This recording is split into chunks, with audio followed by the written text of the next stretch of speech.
Bonjour, je suis fort heureux de te retrouver afin de partager ensemble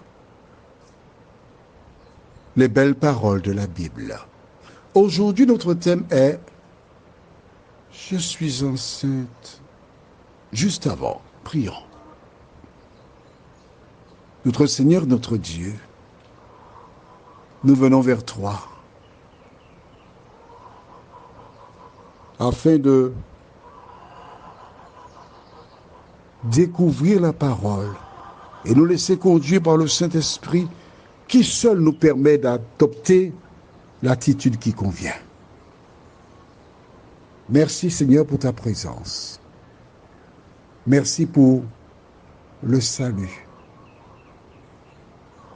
Cet esprit visite nos cœurs au nom de Jésus pour ta gloire éternelle.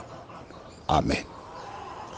Quand j'étais enfant, 8-9 ans, je me rappelle que nous habitions sur Fort-de-France. Et il y avait une jeune fille qui habitait du côté de Renéville. Elle fut enceinte. Les parents l'ont expédiée chez une tante dans une autre commune.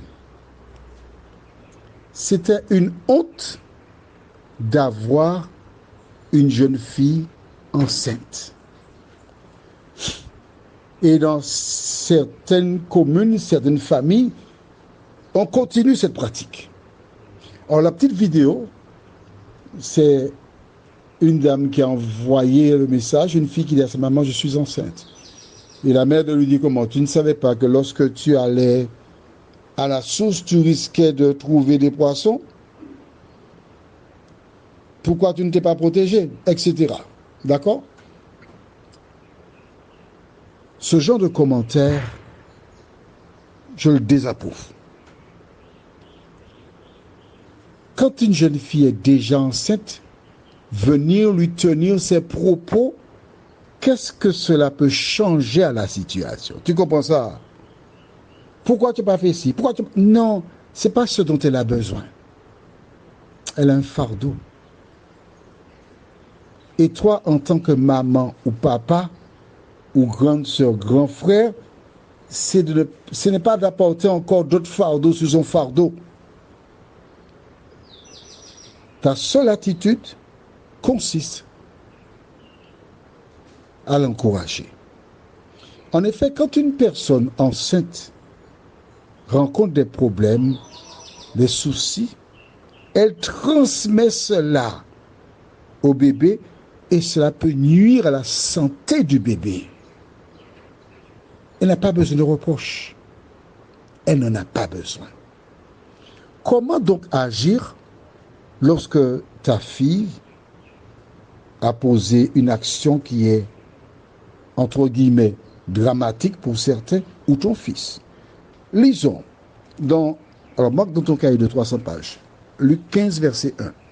J'ai déjà vu ce verset, mais il faut que tu te rappelles de cela. 1 déclare: tous les publicains et les gens de mauvaise vie s'approchaient de Jésus pour l'entendre. Le message de Jésus est un message d'amour. Il apporte des solutions aux problèmes que tu rencontres. Lisons maintenant verset 11 jusqu'au verset 24. Il dit encore: un homme avait 2 fils. Le plus jeune dit à son père: mon père, donne-moi la part de bien qui doit me revenir. Et le père leur partagea son bien.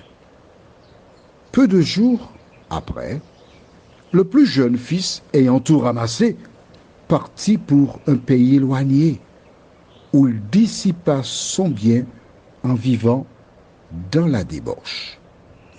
Lorsqu'il eut tout dépensé, une grande famine survint dans ce pays et il commença à se trouver dans le besoin. Il alla se mettre au service d'un des habitants du pays, qu'il envoya dans ses champs garder les pourceaux. Il aurait bien voulu se rassasier des carouges que mangeaient les pourceaux, mais personne ne lui en donnait. Étant rentré en lui-même, il dit: Combien d'employés chez mon père ont du pain en abondance, et moi ici je meurs de faim? Je me lèverai, j'irai vers mon père, et je lui dirai, mon père, j'ai péché contre le ciel et contre toi. Je ne suis plus digne d'être appelé ton fils. Traite-moi comme l'un de tes employés. Et il se leva et alla vers son père.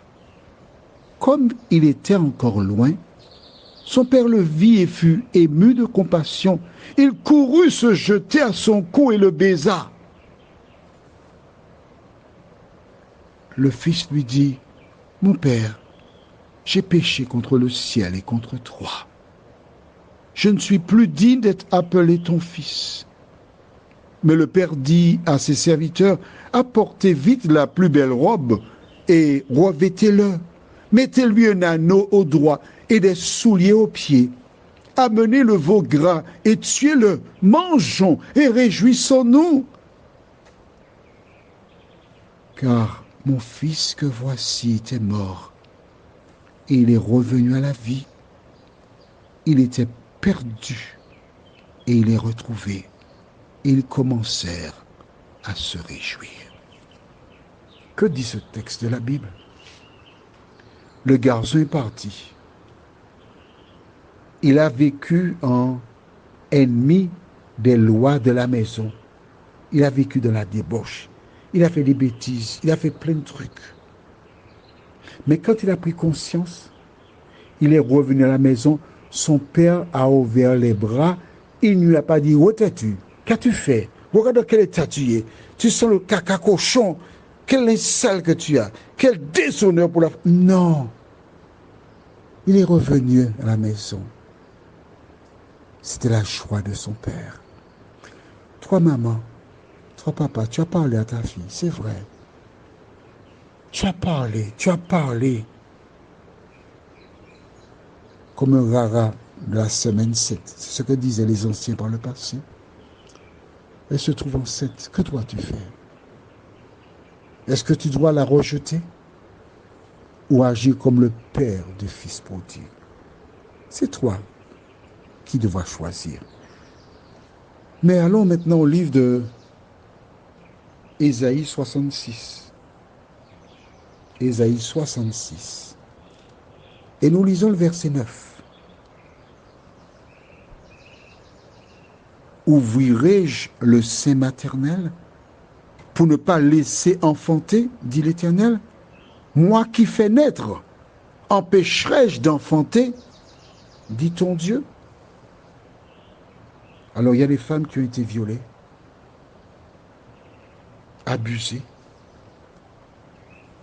par un frère, un père, une personne quelconque, et qui se retrouvent enceintes. Et ces personnes ne savent pas comment gérer ce problème. Des institutions suggèrent l'avortement parce qu'il y a des femmes qui n'arrivent vraiment pas à s'en sortir, qui souffrent. Mais je voudrais t'inviter à lire avec moi dans le livre de Psaume, chapitre 139, verset 13. C'est toi qui as formé mes reins, qui m'a tissé dans le sein de ma mère. C'est Dieu qui tisse dans le sein, dans le corps des femmes, des enfants. Les gens te diront non, c'est quelque chose de normal. Dès que X, Z se sont rencontrés, boum, ça donne un enfant. Mais la Bible dit cela. J'achève en te disant qu'un jour, une femme a été violée. Elle haïssait l'enfant. Et quelques temps plus tard, elle a tiré sa révérence en partant avec l'enfant. Elle l'a éliminé avant de s'éliminer. Une autre femme qui a vécu la même expérience, elle a pleuré. Elle a parlé à Dieu disant, Seigneur, que ferai-je maintenant? Mon Dieu, l'enfant de violeur en moi. Elle a rencontré quelqu'un qui lui a dit, écoute, c'est Dieu qui tisse les enfants. Si Dieu ne voulait pas que cet enfant vienne au monde, il aurait empêché que tu sois enceinte. Alors remercie Dieu pour cet enfant que tu as dans ton sein. Dis-lui, Seigneur, je ne sais pas ce que tu as prévu, mais je te fais confiance.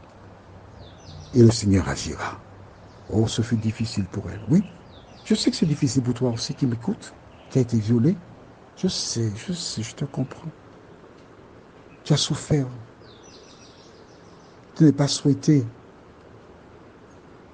Et la nuit, tu y penses encore, tu fais des cauchemars, tu ne dors pas.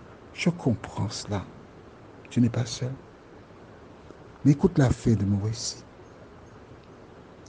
Cette femme a commencé à parler d'amour à cet enfant. Lorsqu'il vint au monde, c'était un enfant qui était magnifique, qui était gentil, qui avait été formaté par sa maman. Il a suivi un cycle scolaire. Il a été un brillant chirurgien. Sa mère ne lui a jamais dit qu'elle avait été violée. Il a veillé sur elle jusqu'à son dernier soupir. Quel que soit ce que tu traverses, Dieu a le pouvoir de changer les ténèbres en lumière. Il voit ta souffrance actuelle. Fais-lui confiance. Alors, si tu as besoin d'aide, je te confie un numéro de téléphone juste pour toi. Le plus 596 696 889 393 ou portable 88 93 93. Envoie-moi un message. Nous échangeons ensemble. Que l'Éternel pense tes plaies. Que l'Éternel t'aide à pardonner à ceux qui t'ont fait du tort. Que l'Éternel t'aide à être une personne pleine d'amour. Et que l'Éternel transforme des tragédies en bonheur. Que le Saint-Esprit renouvelle tes forces.